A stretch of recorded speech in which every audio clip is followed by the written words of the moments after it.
We back. Scream in my ear. Hit that like button. Subscribe. And all of that. You want a pen and eye. All right, man. We're going to start this thing out with Jonathan Capehart for the Washington Post. We hadn't talked about him before on the show. So we're going to have to talk about him again because he out there doing stupid stuff again. He writes this column where he talks about black people. What black people want more than anything is an apology for slavery. No, we don't. No, we don't. No, we don't. 73% of African Americans in a poll said they want cash payment, reparation. 73%.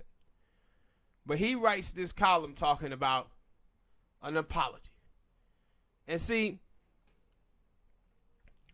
this is what I be talking about when I say privileged people should not be in position to talk for the disenfranchised. Because when they are, they do stuff like this. They write columns like this. See, he got a nice, comfortable job over there at Washington Post. Got his white boyfriend, Nick Smith. Have access to whiteness. And he's like, yeah, I'm good. I'm good. So he's talking from his perspective. He ain't read no polls. He ain't read no data, no statistics or nothing about the feelings of African Americans. And for him, black people's opinion don't matter. Doesn't matter at all. But he writes a column talking about that's what black people want is an apology. And on top of this, I was watching and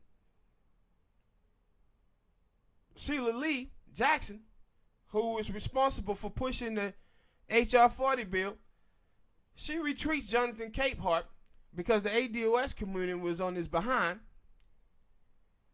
about this foolish article. And he writes, he goes back at the ADOS movement talking about, this is me responding to the ADOS movement who's in my mentions. And it was a meme of Rihanna basically like rolling her eyes or whatever. And when you write something foolish that it doesn't really represent the interests or the thought process of African Americans on an issue and then people check you on it, you can't come back with this elitist attitude towards black people. And that's what you see from all of these folks. This is what you see from Roland Martin. You see from Joanne Reed. You see from Jonathan Capehart now. And Angela Rye too. Well, you just see these people, they just feel like they are above criticism. They feel like they so much smarter than the average African American. That's the way they always come off. And so as he is talking about this apology, and that's all he wants for reparation, one thing I want you to keep in mind is that Jonathan Capehart's boyfriend worked for Kamala Harris. The same with Talib Kweli, who comes out talking against ADOS. His brother works for Kamala Harris. And that's why you would think these people had to disclose their surroundings. Because she comes out and she says, I ain't doing nothing for black people. So it's obvious that he would try to push away from reparations and talk about an apology. But at the same time, he been a dude who been since 2012 who been writing about income inequality in the LGBT community. And about 2 or 3 weeks ago, the House of Representatives passed a reparation bill for gay people. He wasn't saying that gay people should just ask for an apology. It was no post from him there But when it comes down to black people, he talks about, oh, we just want an apology. And I said, you have to understand like what the reparation fight is about. It's not even so much about the people who are here now. African Americans now. This is about our ancestors that was beaten, bruised, battered, raped for 244 years. That was held down. No wealth. Like I said, 65% of the wealth in America is passed down, so the people who got wealth in this country is not working for it. And we was robbed of that opportunity. And so when you see people like him, man, and he says stuff like, we just need an apology and don't need cash payments, it lets you know that the stuff that the right-wingers in this country say about black people and why black people are poor, it tell you that people like him kind of believe that. Where the oppressed get blamed for their own oppression. Where the oppressors make the oppressed believe that they deserve oppression. And this is why you see every single time with him, Jonathan Capehart is always supporting the establishment. In 2016, it was Hillary Clinton. This year is Kamala Harris. And not only does he support those people, is that he go out of his way to trash the people who have the most progressive left-wing policies that would actually help African Americans. It won't do nothing to end no racial gap or none of that type of stuff. And that's what black people need. But it would help a little bit. He's always against those people and for the status quo. That's what Jonathan Capehart is. And see, this time, he just went in a situation where with ADOS, people, regular people online, criticizing him. Goldie Taylor, some of the other blue check people on Twitter, they came in on his ass too. Then he started taking down some of the comments that he had made. But when it was just regular people, he come back on an ego trip with all this elitism. But when it's people of his own ilk and his own surroundings start creating buzz about how this was a stupid thing for him to do, he started trying to take down stuff that he said. But the bigger part, though, is that Sheila Lee Jackson retweeted his tweet. That's the biggest part. And I said, we was already talking about her not being ADOS, and we didn't know about whether or not she's supposed to be representing this bill. But now when you see her retweet this, most definitely she don't need to be involved with HR 40. Most definitely she shouldn't be involved with it at all.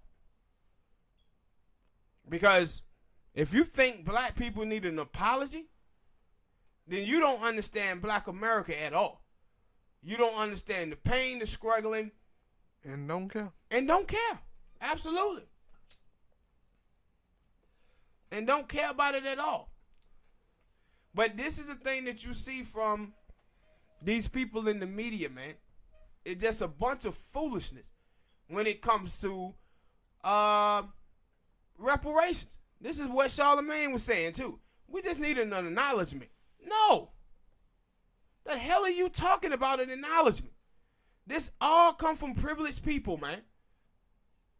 Privileged people who in a good position that now want to come out and say, nah, we really don't need reparations.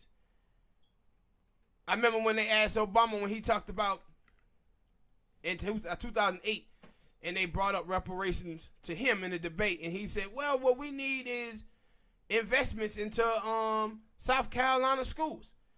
I said, no. They asked you, did black people deserve reparations and should they get it? When you're talking about, you can't turn reparations into no universal program, man. Talking about educate into schools. That part of the reparation plan is schools, and because we were locked out of education as well. But you talking about 244 years of locked out of wealth. An opportunity to get money, to be able to save money and pass it down to your children. We was locked out of that. That is the thing that I always want. Like you brought up Charlemagne, and I guess he is a celebrity, but it was an interview that he had with T.I. And T.I. always, most time when I hear T.I., he always keep it real. He always say some things and I'm like, I wonder if anybody else think about that. Because obviously T.I. has. Because I remember they were talking about going to see Trump and stuff, and he was like, no, I couldn't do it. Let's say I was going up there with somebody like Mr. Farrakhan or something like that, and we up there talking about reparations and stuff. And he said, yo, like, I got mine, but I still care enough about other people, for poor people, so they can get there too. Yeah. And a lot of time when I see people in the media, whether it's black people, white people, whatever, and they're like, I don't think that they say that. No, they don't. And see, they like, we want you to do well, but if that mean you coming over to where I'm at and I'm not doing as well as I was, that affects that. And see, this is the reason why they always get celebrities. They always get celebrity. When T.I. tell you he would go get Louis Farrakhan, he's saying, yo, I'm going to go get somebody who's more knowledgeable on the issues than I am. You watch Charlemagne, he goes up there like, nah, I'm the knowledgeable guy.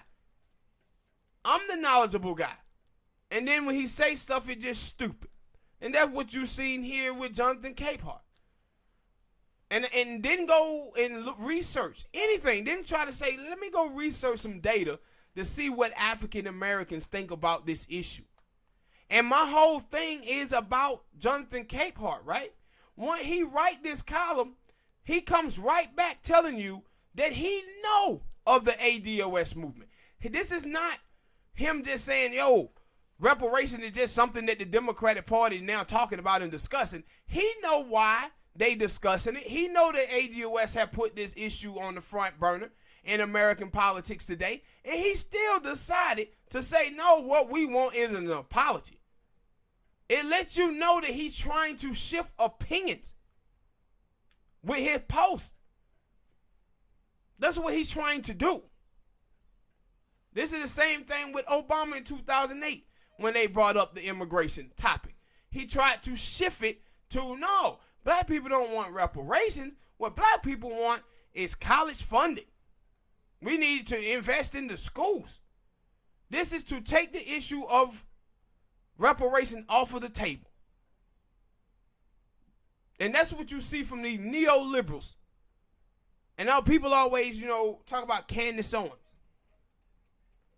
And I don't like Candace Owens. I don't like people like Larry Elder. But let me tell you something, black folk. The neoliberals, they are worse than Candace Owens and Larry Elder. And you know the reason why they are worse? Because it's more of them. They all on CNN. They all on MSNBC. They write at the New York Times, the Washington Post, the website The Root, the Griot, Madame DR. They are worse. These are the people, man, that get into these places and they end up indoctrinating African Americans with this filth. Because we see a black face in a high place and we cheer that face. And we want those people to succeed and we start listening to those folks. Some of y'all out there do. We got some real people who know that bullshit when they see it. But Jonathan Capehart got the right name, Capehart. Because he always somewhere caping for the establishment. All right, people. Next topic. Oh, Jesus Christ. Here we go.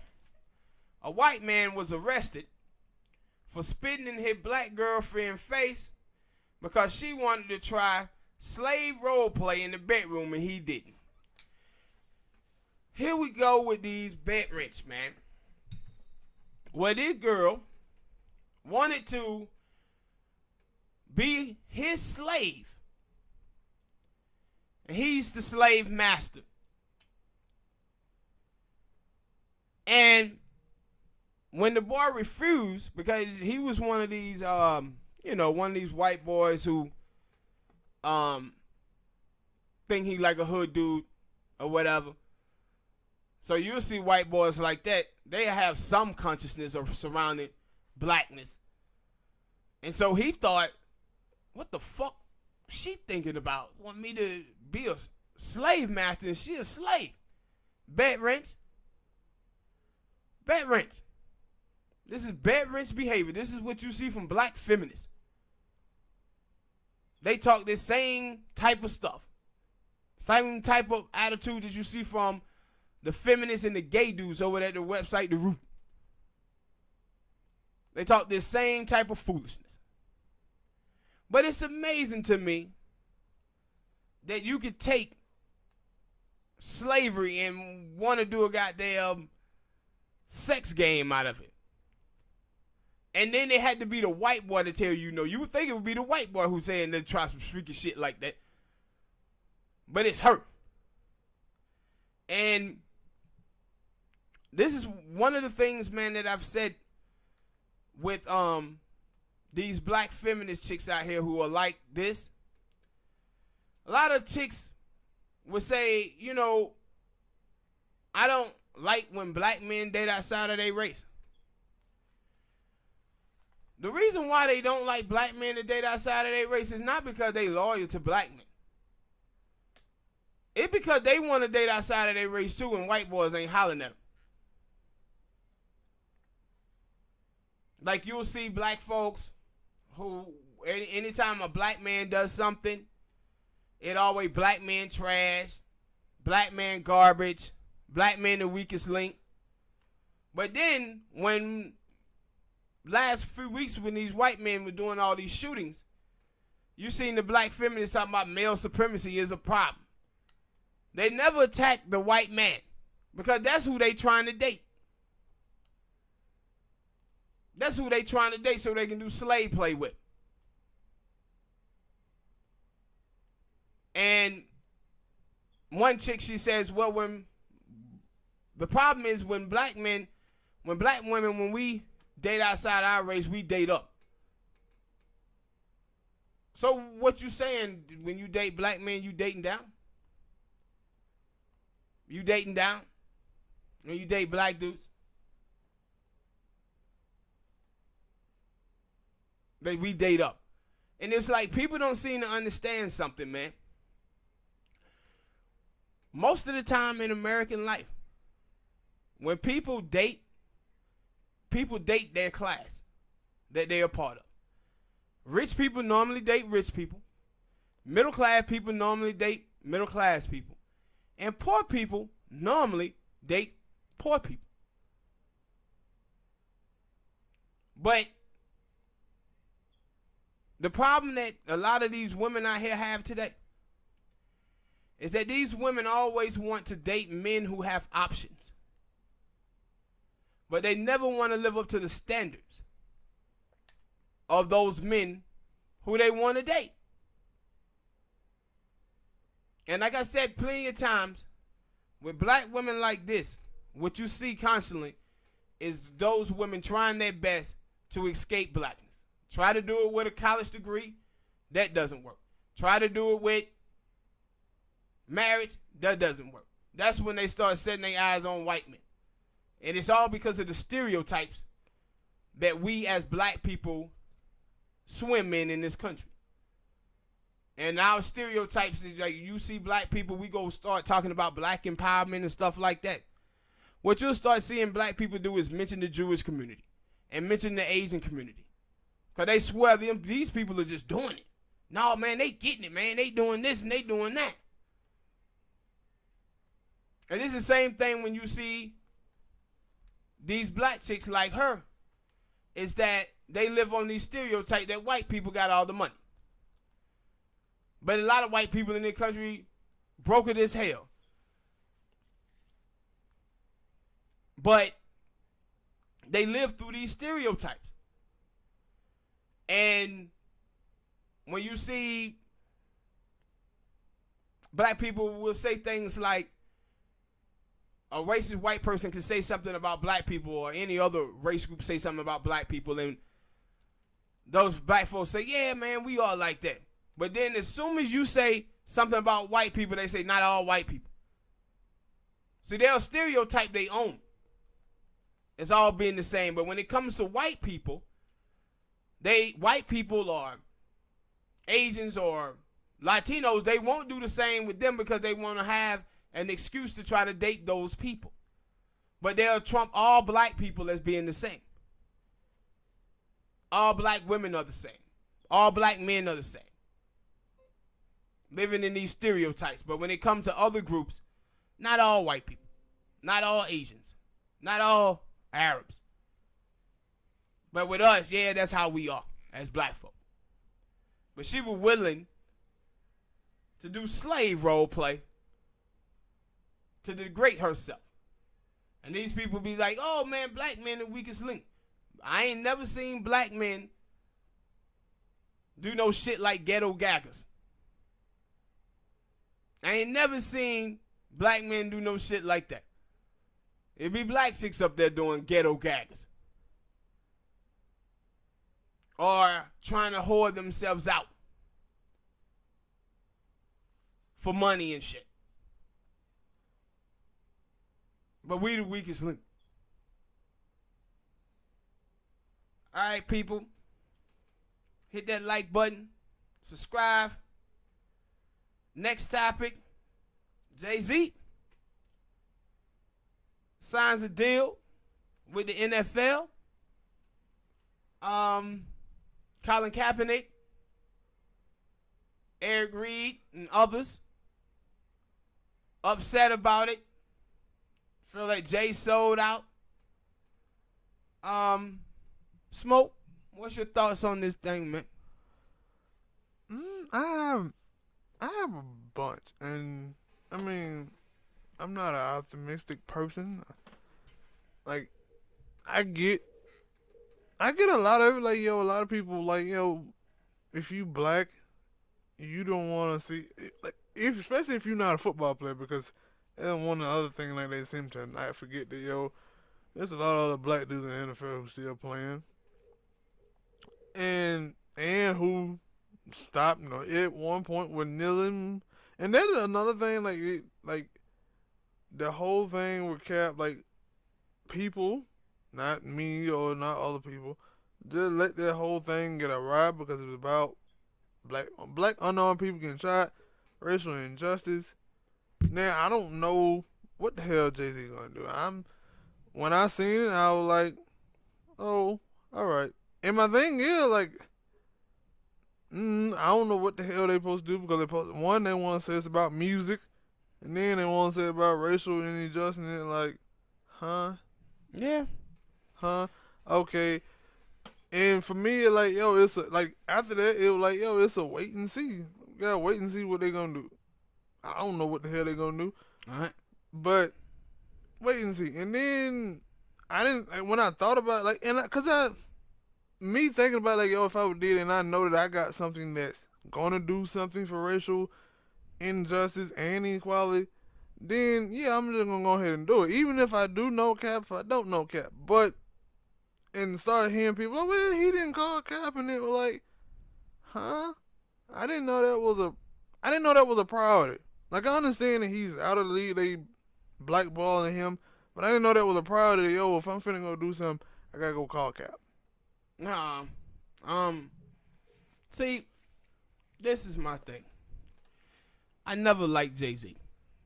I get that. I don't really care for him either. Put that out there. But this is the problem with Jay-Z and the whole Cap situation.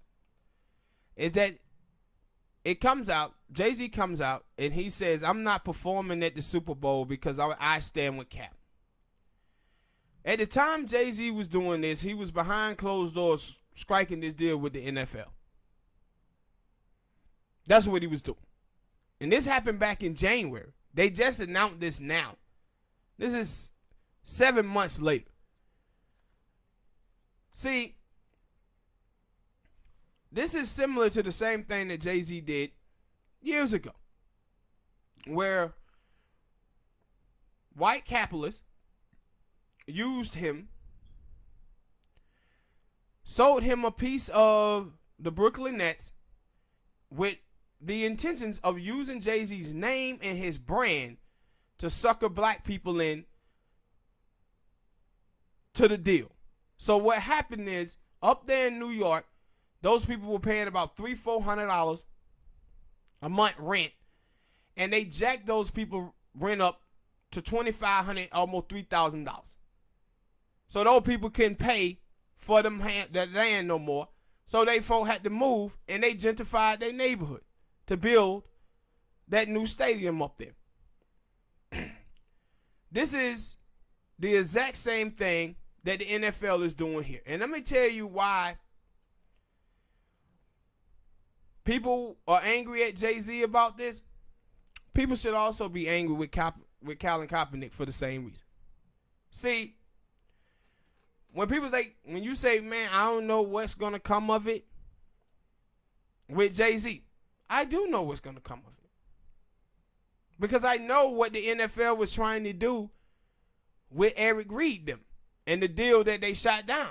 And this is why Eric Reid come out talking about this.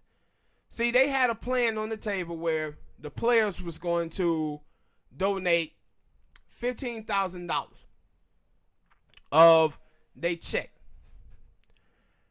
every month. And whatever the total was for the year, the NFL was going to match it. But then the NFL switched things around and they said, you know what? We're going to take money from breast cancer awareness and from the military and use that money for social injustice.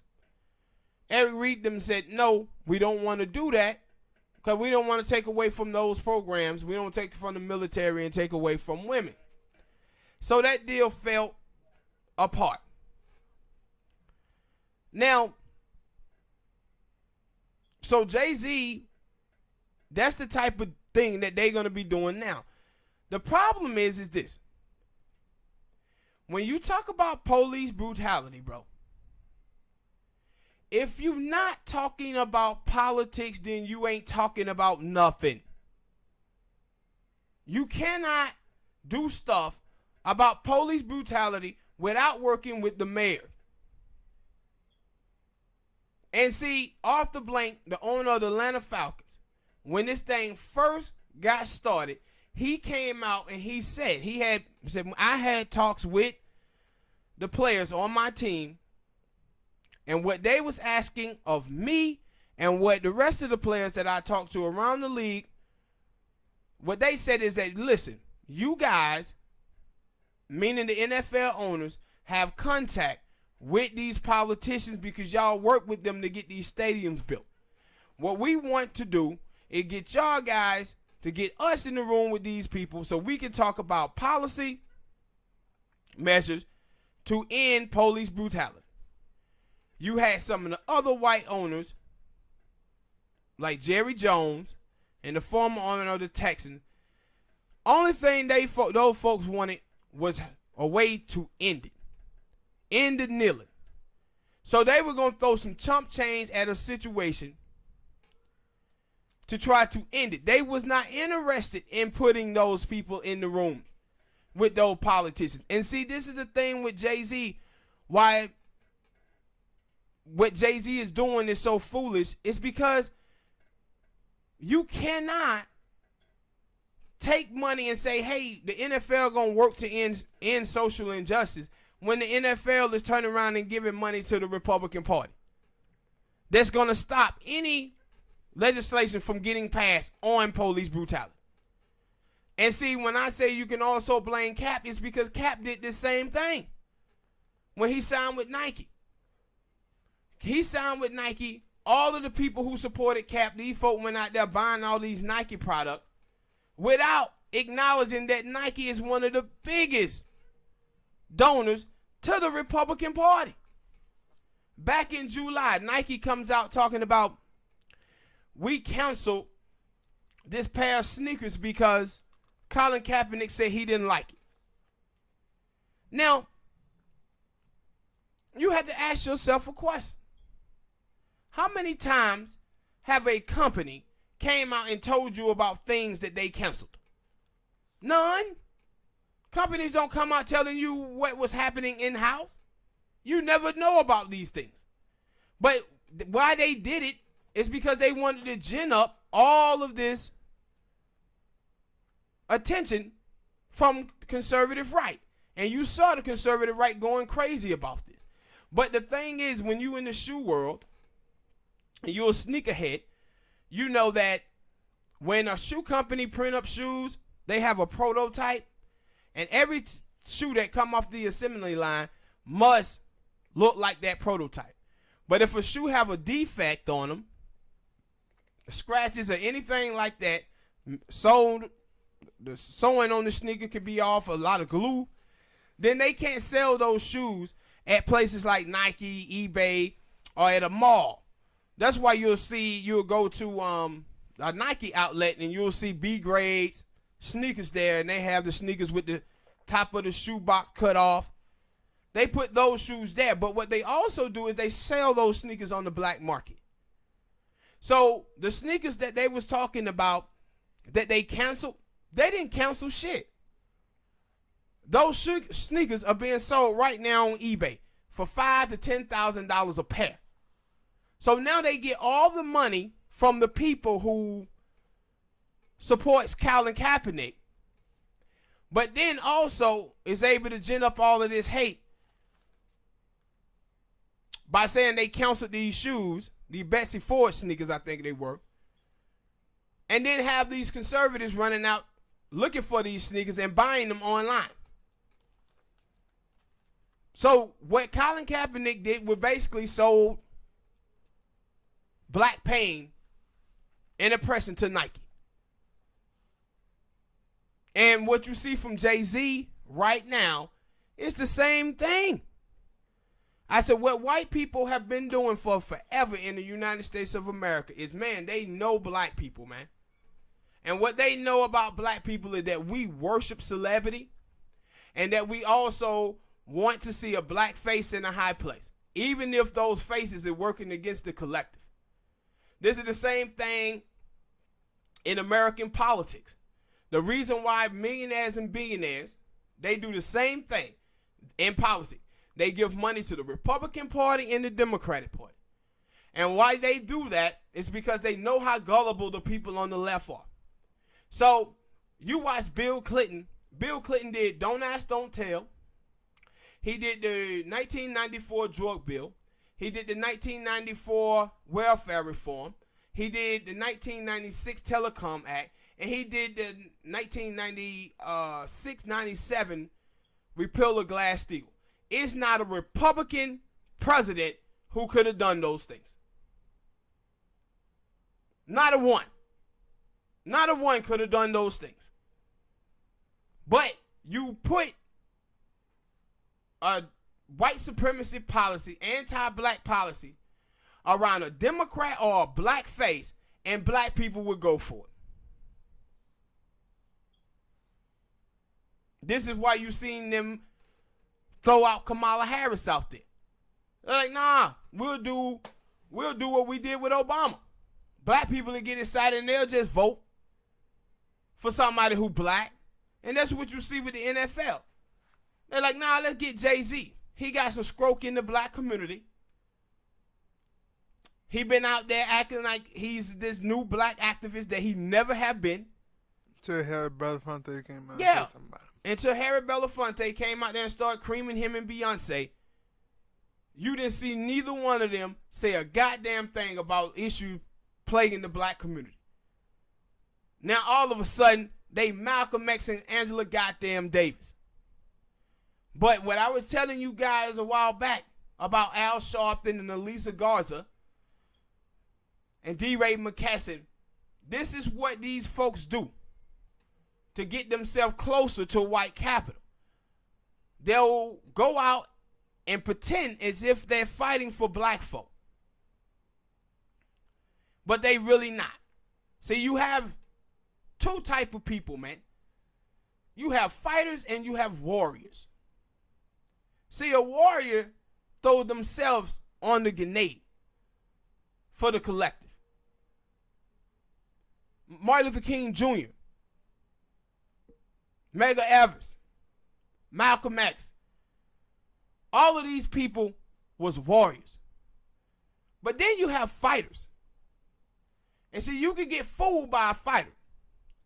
Because a fighter will be sitting up there talking the language of the collective, but in reality, they really fighting for themselves. This is how you'll have people who you grow up with, and they'll be talking about racism, prejudice, people being prejudiced and bigotry. But the first time the motherfucker gets some money, you never see him again. They talk all that shit about white folk, and the first thing they do is go live amongst white folk. The first thing they do. A lot of them be conservative. This is what you see with Stephen A. Smith. See, Stephen A. Smith, when he was one time on this show, he was talking about, man, when I was growing up, I used to talk about racism and all of this stuff too, and then I changed. You changed when you got some money. See, you never was a warrior.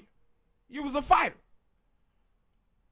And fighters fool black people into believing that they fighting for the collective, but what they really are doing is fighting for themselves. And so when you see people like Al Sharpton, Elisa Garza, D. Ray McKesson, and all of these people, they use black pain and black struggle to get closer to white capital. So where these white folks in the mainstream media, the Democratic Party, they look at those folks and say, hey, we can use those people to get black people to vote for bad policy. We can use those people to get black people to vote, period. So they'll go out and give Al Sharpton a show. I don't know if you guys know, been keeping up with the Byron Allen Comcast deal. Al Sharpton and old dude who work at the Urban League went over there and signed these papers that was totally bad for black folk, where black people wasn't going to get any revenue whatsoever from the Comcast, even though black people, we are like the majority of their subscriptions over there. Now, you had Cenk Uygur at the time. He had the job over there at MSNBC, and they fired him. And they fired him to give that job to Al Sharpton. The reason why they gave that job to Al Sharpton, because Al Sharpton went over there and screwed black people over in the contract talk with Comcast. And see, this is what Al Sharpton, his whole career have been. It's taking black people, getting black people to believe that he's fighting for us, but he's fighting for himself. And then he get behind closed doors and he sell black people out to white capitalism. And like I said with Jay-Z, Jay-Z was out there talking about in 2016 about the Rockefeller drug laws and how they negatively affected black and brown folk, and then come right back out and endorse Hillary Clinton. And I was like, how the hell do this dude go from talking about the 1980 Rockefeller drug laws and then endorsing Hillary Clinton, who did the 1994 drug bill, and calling black people super predators? This is like Ava. What her name is, last name? DuVernay. Yeah, Ava DuVernay. Ava DuVernay came out with a great film, The 13th, and it details how bad Bill Clinton them was and how bad they screwed black people over, and she come right out next and endorse Hillary Clinton to be president. But that's against a lot of people. Jay-Z is out here telling you, yeah, the Rockefeller drug laws, man, it negatively affect black people. And then you know what we hear after that? That Jay-Z is investing money into ankle bracelets. That's the new Jim Crow. This is what Michelle Alexander talked about in her book. Ava also talked about it in the documentary, The New 13th. And here Jay-Z is investing money into that company. See, Jay-Z is a capitalist, people. And capitalism in America, capitalism always wins. Why? Because you always have somebody who's willing to sell their soul for a buck. And what Jay-Z is doing now is looking out for his interests going forward, hoping that the NFL will put him on that list. See, it was a lot of black people who stopped watching football. And then a lot of the actors, not actors, but performers and entertainers, they stopped wanting to perform at the Super Bowl because they were saying, no, we standing with Cap. So one of the things that Roger Goodell talks about is, we put Jay-Z in charge of picking talent that's going to perform at the Super Bowl. Now, you think Jay-Z really going to be in charge of picking the talent because he going to pick hip-hop niggas? No, what they using Jay-Z to do is get the entertainers and get black people back watching football. What they done was they chose a side. See, when you see LeBron James and all of these other players in NBA, they in a more progressive league. The people who watch their leagues are white people from the suburbs and black people from the inner cities. That's who watch the football. Mostly progressive. That's why when you see progressive run for office, most of the time progressives win the suburbs and lose urban and lose rural communities. But that's normally who watches those sports. Now, we all watch football, but it's more white people from rural communities that watch football. And what you saw the NFL do with banning Colin Kaepernick is they chose those white people. They chose those white people over their black base of support. And now what you're seeing is they're going to use Jay-Z to try to get that back. And pretending that they care something about social justice issues, and they don't. This is just like the Koch brothers and Allison. You see them dudes, man, they gave $400 million to the Republican Party this past midterm election. People be like, why would they give $400 million? When you know you're going to get $10 trillion back in tax cuts over the next 10 years? Hell yeah, you will spend $400 million to get $10 trillion back in tax cuts. This is what the NFL does. This is what Nike does. All of these people. You saw Stephen Ross, the owner of the Miami Dolphins. He's talking about how he has this equality initiative that he put together. And then right after that telling you that, I'm going to have a fundraiser for Donald Trump where you get $250,000 a plate. They playing both sides. See, he willing to spend that little bit of money on the equality thing to make you feel like he doing something, but in reality, he's working with Trump that would kill any legislation that was put to make things equal for minorities. When you had Harvey Weinstein was out there giving millions and millions of dollars to feminist groups. Behind the scenes, he was out there raping women. They all play both sides of the aisle. And I said, biggest thing with us as black people, we have to stop being mentally lazy. And that's what you see from black people who fall for this. They mentally lazy. It's easy to just look at somebody black and say they have your best interest. It's easy to look at the Democrats and say they got our best interest because the Republicans are racist. But when in the reality, what we are is the very thing that we said we hate. That's when we look at these videos of people shooting and killing black folk, and then they go to court and the white people let them off, and we like, yo, how the hell they let them off? We saw the video. Because they just like you. Them white folk go up in there judging them police officers by their experiences with police officers. So they make every excuse in the world for those police officers to let them go. And this is what you do, and this is what you see from black people when it comes to the Democratic Party and it comes from black celebrity that we worship. We willing to allow those people off the hook with no accountability because they look like us or because they're Democrats. We willing to let them go.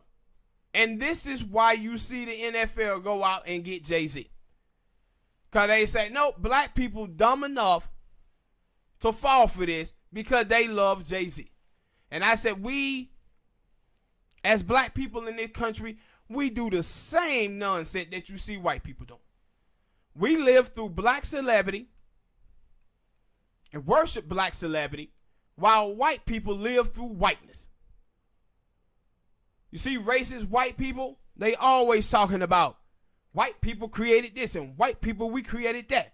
Meanwhile, they kids is in there jumping on pissy mattresses, living in damn trailers. Kids high off of meth. Poor as hell. But they out there living through whiteness. And this is what we do as black people. All too often. We live through black celebrity. We willing to allow those people to achieve things at the expense of everybody else. And that's why I saw this little dumbass black dude talking about, man, everybody talking about Jay-Z, but Jay-Z in there making $1 million deals at the expense of black people. Don't tell me about how much money Jay-Z got. I don't care how much money Jay-Z got when he got it at the expense of black people. This is the same thing you see the idiot black folks doing after Obama left office. They was giving Obama $500,000 speeches. Wall Street was. Seeing other black people was talking about it. Other white people was trashing Obama about this. Black people out there protecting him. Talking about, oh man, let the man get his money, man. Like, dude, black people lost 2.5% of their wealth in 2008 because of the housing bubble. Under the 8 years Obama was in office, 5 million white people became millionaires because of Obama. The reason why they was giving Obama them $500,000 speeches is because he didn't lock their ass up for taking the money from black folk and kicking us out of our houses. That's why they was giving Obama that money. Because he screwed you over. They screwed you over. And he didn't do anything about it. You don't see them just going to get any dude off the street and giving them $500,000 to do a speech. This is like money laundering. Where you want to launder money through some shit. Somebody can have a home. That person can do a deed for you. And then he has a house and you pay him 4 or 5 times more money than the house is worth to get that person their money back. This is what Wall Street was doing for Obama. He went in there and didn't lock up a soul. And they rewarded him for it. And to have black people out here championing this, it's just stupid. And that's what they doing with Jay-Z. Championing him. But ain't nothing finna get done. Because you can't do anything about police brutality unless you do something about the politicians. And my whole thing with Jay-Z is this. Jay-Z had enough money to do something on these type of issues without even being nowhere near the NFL. Nowhere near the NFL, Jay-Z didn't have to do this. He didn't need that money from the NFL to do anything. Could have just did it on his own. And that's what lets you know is reasons why he did this.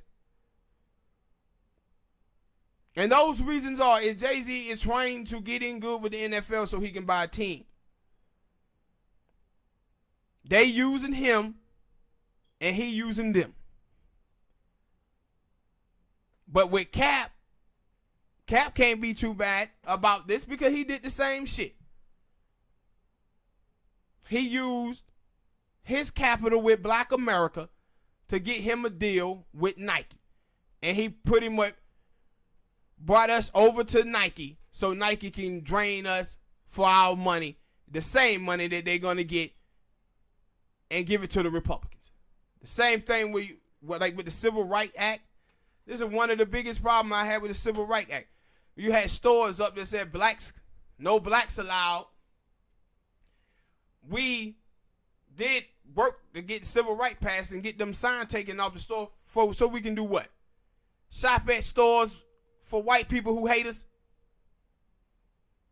So those white people can get our dollars and give it to Republicans? Give it to centrist Democrats? To make sure that our issues and interests never see the day of light? That's what we did. But we got to stop falling for this okie doke, man. All right, people. Hit that like button, subscribe. Next topic, I'm going to talk about income inequality. I saw some stuff the other day, and we had talked about on the show last week about the woman who had the $700,000 in debt. And I said that woman, when you look at her and her husband, they made a lot of mistakes. But one of the biggest mistakes that we as black people have failed for is this thing where conservatives, back in the day, what they would do is they would weaponize education.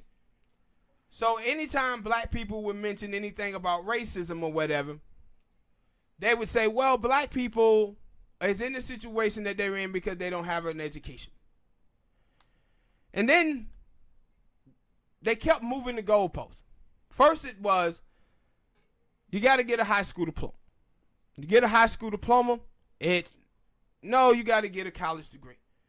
Get a college degree, now you maybe need 2 college degrees. Get another college degree, you picked the wrong trade. You picked the wrong job. You should have picked another one. Now, and a lot of black people, they love to go around and peddle this stuff. They can like to allow the goddamn goalpost to continue to be moved. But I got some statistics to tell you that all of this shit that these people have been saying all of this time, it's just been a lie. Like, the income inequality in this country is through the roof. So, let me read some numbers, man. Like 70% of Americans make under $50,000 a year. 0.08% of all workers make over $1 million a year. More than half of United States wage earners make less than $30,000 a year. And 27% is the mark line for the federal poverty line of a family of 5 in America. If you make more than $10,000 a year, you earn more money than 24% of Americans. That equates to 37 million people. Think about that. If you make $10,000 a year, you make more than 37 million people. If you make more than $15,000 a year, that's the salary of the minimum wage employee working 40 hours a week. You earn more than 32% of Americans. If you make more than $30,000 a year, you earn more than 53% of Americans. If you make more than $50,000 a year, you earn more money than 73.4% of Americans. If you make more than $100,000 a year, you earn more money than 92% of Americans. You are officially in the top 1% of American wage earners if you earn more than $250,000 a year. 894 people that earn more than $20 million a year have more money than 99% of Americans combined. And see, you got black people and other folks in the country that think that a college degree is going to dig them out of this hole. It's not. It's not. And see, what happened in this country? In this country had our parents with this belief that they got a college degree, money was going to rain down from the heavens. It was going to rain down from the heavens. This is when I tell you that 7 out of 10 African American children that was born into a middle class household, 2 parents, fall back into poverty. And the reason, and people's like, well, you know, people need a master's degree. Man, people that have master's degrees make around $61,000 a year. $61,000.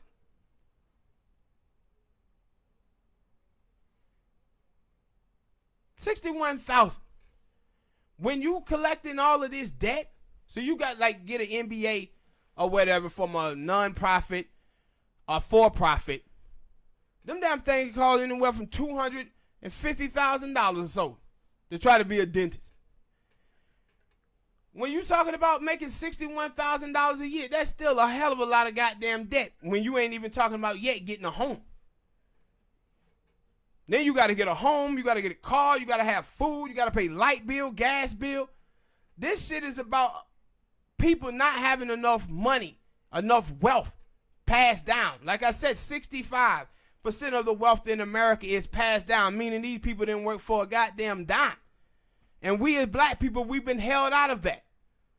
But the thing that they have done to us now, though, is weaponize education. Is education valuable and you're supposed to get an education? Yes. But the thing that have been told to us in this country is that education will solve all our economic woes. And what that have done is got us to focus strictly on education and leave government out. And what these numbers tell you is that you have 894 people that make over $20 million a year, and they have more money than 99% of Americans combined. These are all of the tax cuts that keep going to the rich. That's how you get these type of numbers. They got the taxes. They got all the loopholes. That's why the poor keep getting poor and the rich keep getting rich. But they fooled our parents, man. But in this country, what you're seeing today is that getting a college education is just not enough. Getting a master's degree is just not enough. You have to do education and you have to do government. You can't just do one. You got to do both. But these numbers is insane. I think, man, when I was 15, 16 years old, I was making about $11,000 a year bagging groceries at Food Depot. I would have never thought in a million years that I made more money than 37 million Americans did bagging goddamn groceries. Would you ever thought that shit, Smoke? With these numbers, man, what you think about these numbers? They terrible. This is America. Just, it unbelievable, man. The type of income inequality that exists. But the thing is with Americans is that Americans believe, man, that they can do this shit by themselves. But with all the tax cuts that's given out, and making sure that the middle class have to pay more in taxes while rich people don't. And it's what Martin Luther King Jr. said in the 60s. He said, when we ask for government help, y'all call it welfare, but when y'all give it to the rich, y'all call it subsidies. Welfare to the rich is okay unless you black farmers. See, the black farmers is sued about their land being stolen, how white people were screwing them over there. But black people had to get out of this nonsense and stop letting these people move these field goals, man. Telling them that the reason why you poor is because you don't have this college degree and you don't have that college degree. Everybody can't do the same jobs, man. Everybody cannot have the same jobs. And I said, what you see from colleges is also take advantage of black people, because a lot of black people have folks in their family who never went to college, so they really don't understand the college process. So they have these student loans, and the people get there on college campuses and they max out on these student loans and be living off of their student loans. Not thinking that, and they be thinking that, hey, I'm going to get a good job. My job is going to be good and I can just pay all this money back. But then they don't have much. I think it was like 6% of American parents, of African American parents, actually help their children pay for college because they ain't got no goddamn money themselves. But so these kids be out here living off of, the youngsters be living off of their student loan, then they got to pay all that money back. And I said, this shit is like prison. You go to prison, dudes be up in there asking you, man, you want some of this hooch? You want some of this weed? You want some of these cookies? You don't never accept any of that shit. That's how you become somebody bitch in prison. So now, you ain't got in debt to them. Then they gonna want their money back and you ain't got none. That's when the niggas up in there be telling you, you got something. You got something. Now you big bubbles bitch in there. This is the same thing that the Chinese doing to Africa right now. They giving Africa all of these loans that they know Africa can't pay back. So then, when Africa can't come back, they go over there taking and colonizing the land over there. This is the same thing that colleges do. But the reason why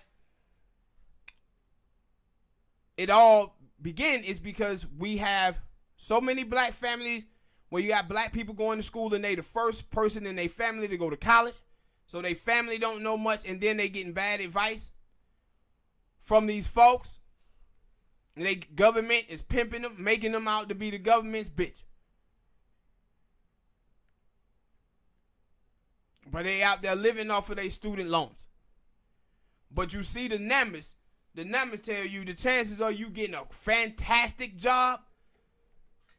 70% of Americans make under $50,000 a year, man.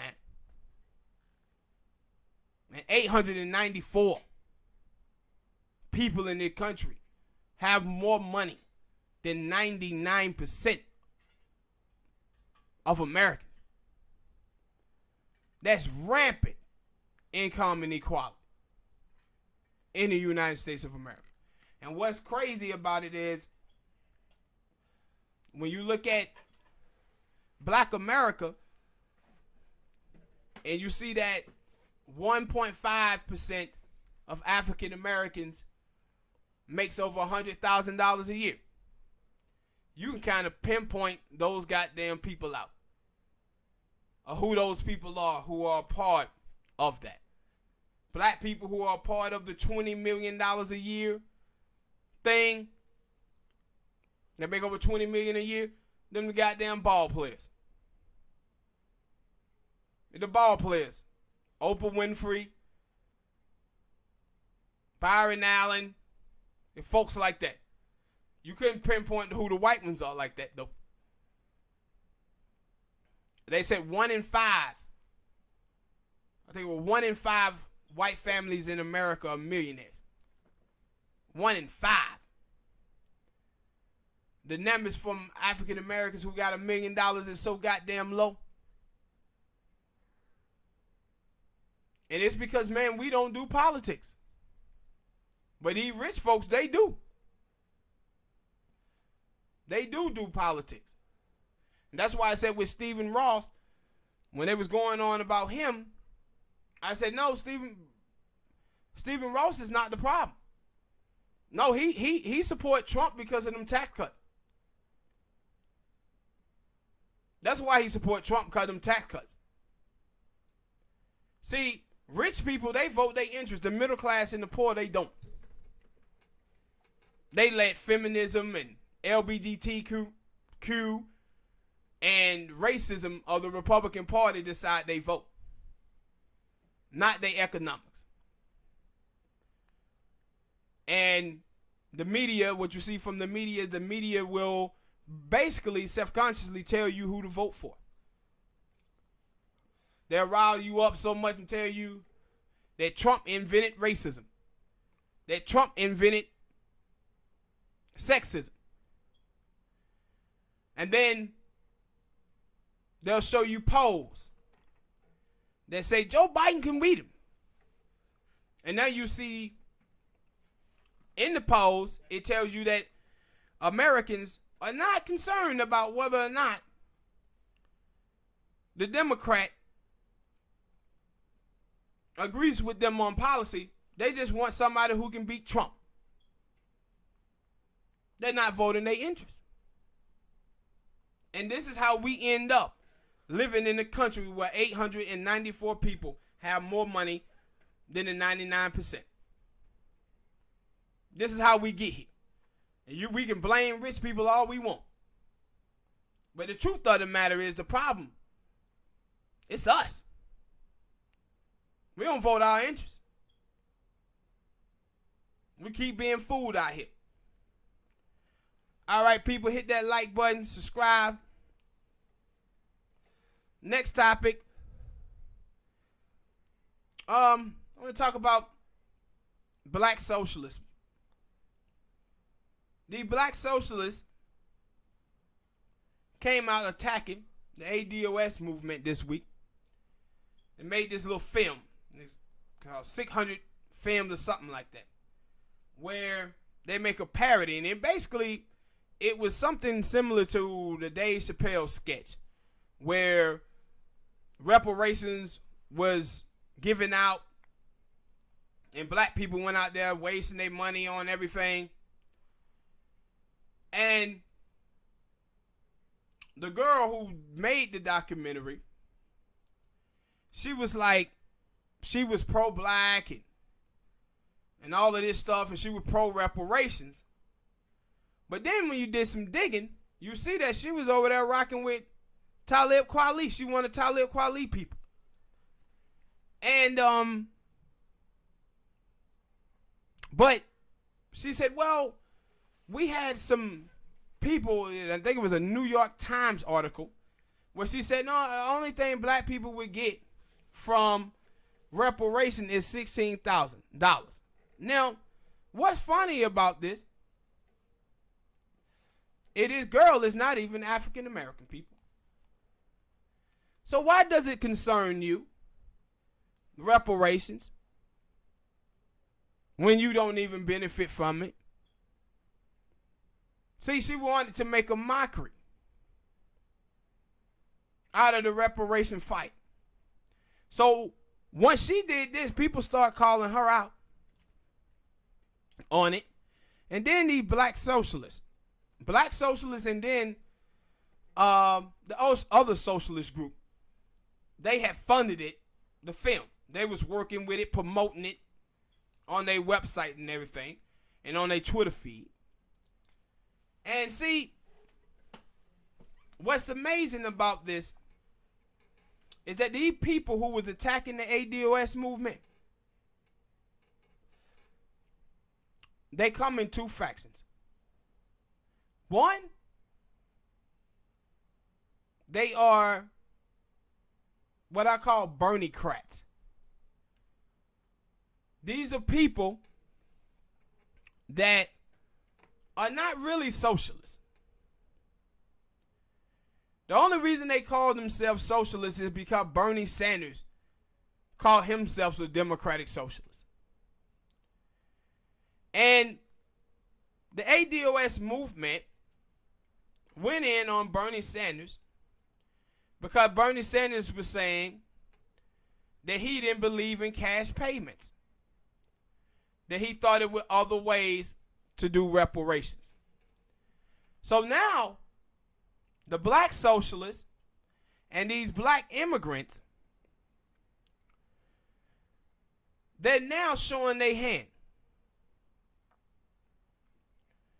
See, this black dude who worked for, he a black socialist as well, he came out and he said that the ADOS movement was trying to work specifically for black African Americans and leave their brothers and sisters behind. He said they want to fix affirmative action where only African American get it. This is amazing, man. See, affirmative action was a program that was created for the descendants of slaves. Only African Americans supposed to get affirmative action anyway. The Democrats are the one who expanded that program to immigrants.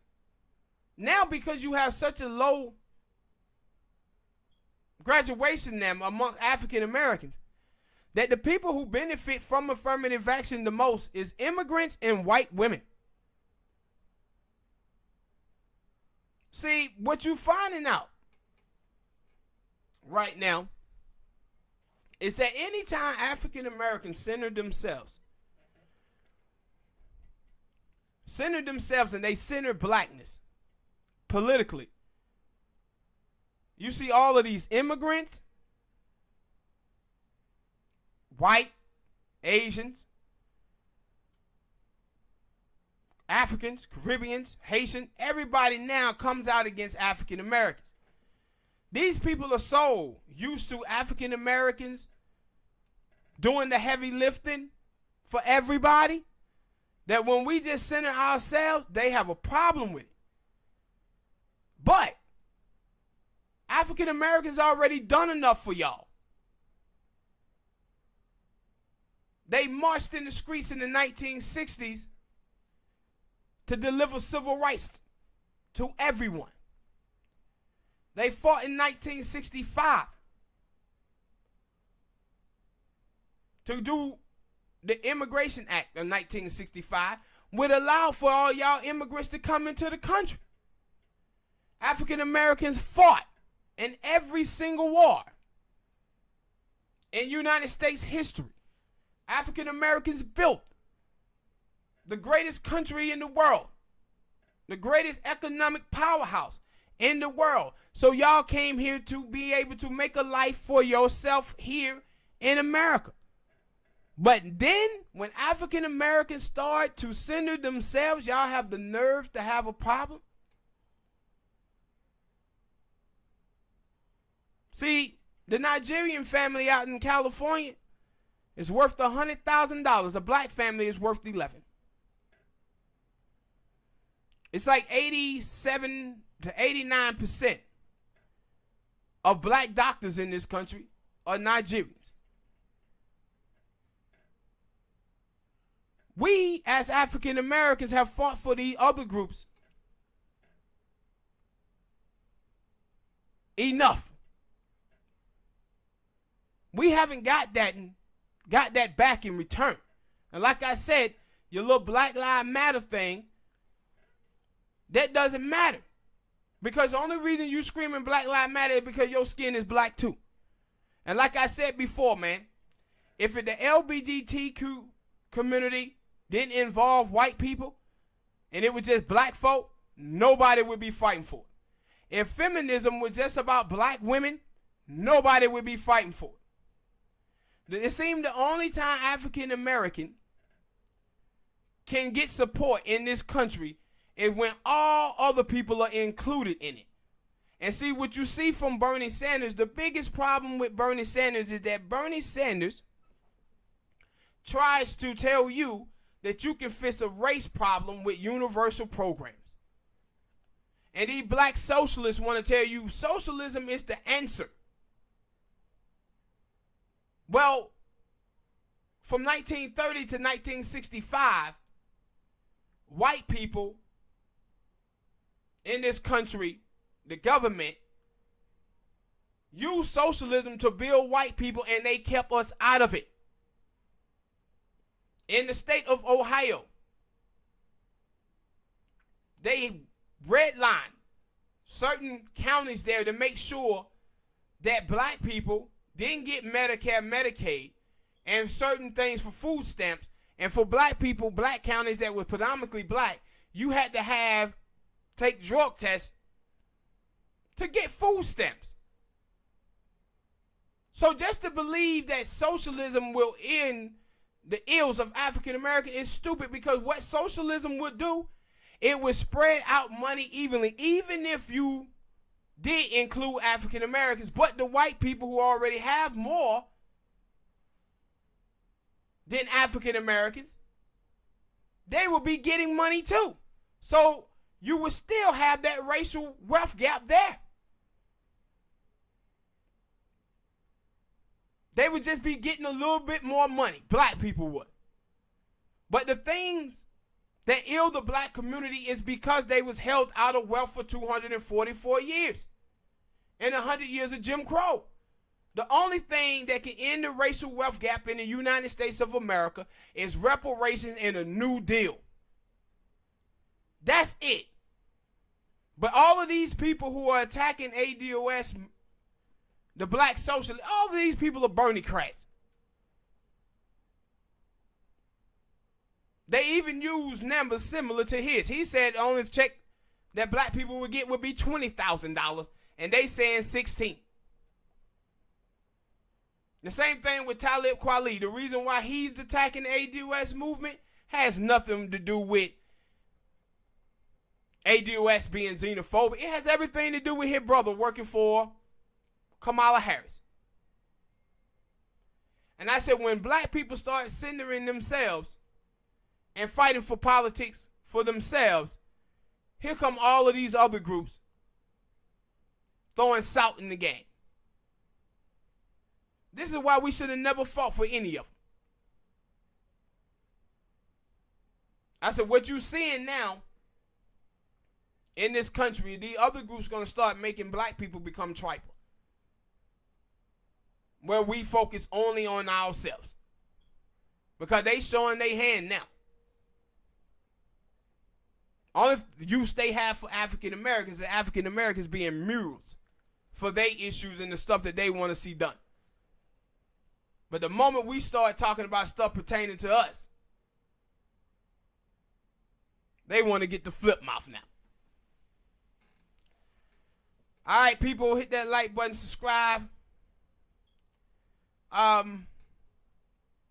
Next topic, last topic of the day.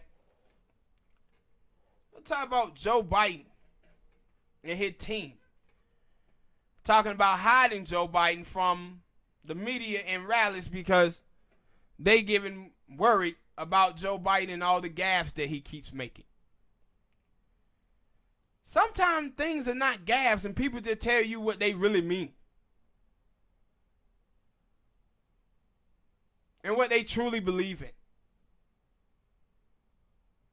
And how the hell can you have a belief that Joe Biden should be hid and think that that man can run the country? If he making these type of gaffes on the campaign trail, what type of gaffes he gonna make when he talking to Vladimir Putin or Kim Jong-un? But to be out here talking about we gonna hide Joe Biden, this is like, yo, we gotta hide him because he gonna say things and expose things about his records and his belief they're gonna turn voters off. And he can't win. You gonna do this for 2 years? You gonna hide Joe Biden? What, for a year and a half? He gonna have to go in those debates. He and Ben in two were terrible in two. Y'all are pretty much acknowledging that this man shouldn't be president, man. Old senile Joe, old Jim Crow Joe. Maybe he shouldn't be president. If you had to hide him from the media, because you're afraid he's going to say stuff that's going to make people not vote for him. You see, he had a little thing with the Latino community the other day, and they was on his ass. Black people been on his ass. I said, Joe Biden is out here living off of Obama's name. Right now. And this is from the older baby boomers who are supporting Joe Biden. This is the people who are keeping his campaign alive.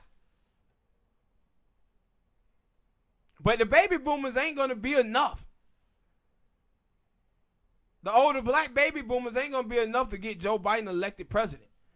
They may be able to be enough to get him the nomination because of the southern states on Super Tuesday. But if he ain't able to get those folks who Hillary Clinton lost, where it was 46% of young African American millennials that didn't vote, 43% of Latinos, and 35% of young whites, if he ain't able to get those people, then he gonna lose. He gonna lose. I saw David Frum, and David Frum was trying to tell people on his Twitter feed that if black people would have voted the way that they did in 2012 and 2016, Hillary Clinton would have won Wisconsin, Pennsylvania, and Michigan by 1.5% of the vote. And all of these crazy black folks is on there trying to say, oh man, you blaming black people for him not winning. No, he's telling you you might want to focus on the interests of black people. He's telling you that if black people come out and vote, it doesn't matter that Donald Trump won the white percentage of the vote that he did. That if black people would have came out and vote, Hillary Clinton would have won the election with just the 29% of the white votes she had. He's telling you might want to focus on the things that African Americans are talking about that they need and want in their community. If you watch Hillary Clinton and Joe Biden, they records and stuff is identical. It's identical. That's what he's trying to tell y'all. If you watch the Democrats is out there focusing on those white voters. Those GOP leaning voters. This is why Nancy Pelosi wouldn't come out and call Trump a racist, but said his word was racist. Because she want his supporters. That's who the Democratic Party is trying to get out the vote. They ain't trying to get black people out the vote. They saying y'all black people asses will go out and vote just because Joe Biden knows Obama and just because Kamala Harris is black. But for his policies, they ain't trying to put nothing out. And then you see what they voters are doing. The voters are actually attacking black people who are talking about the issues that they want to see done. But them trying to hide Joe Biden is a bad sign for this party. It's a bad sign for 2020. Because they pretty much, the establishment, Democratic Party, and the mainstream media pretty much have already chosen Joe Biden to be the nominee. And because so many people in this country watch the mainstream media have sought this thing up for Joe Biden the last 3 years. Same way in 2016, the Democratic Party sided up for Hillary Clinton. Told Joe Biden not to run, told Elizabeth Warren not to run, and then set the debates up on close to the weekend so people couldn't see Bernie Sanders and the other guy who won. So Hillary Clinton was able to ride that wave to the nomination, but she got less African American and Latino voters than any Democratic nominee in the last 24 years. And if you see the enthusiasm gap amongst black voters today for these candidates, yeah, black people ain't really encouraged by none of these candidates today. So what's that mean is we probably finna get 4 more years of Donald Trump. Hit that like button, people. Subscribe. And we'll see y'all next time. Peace.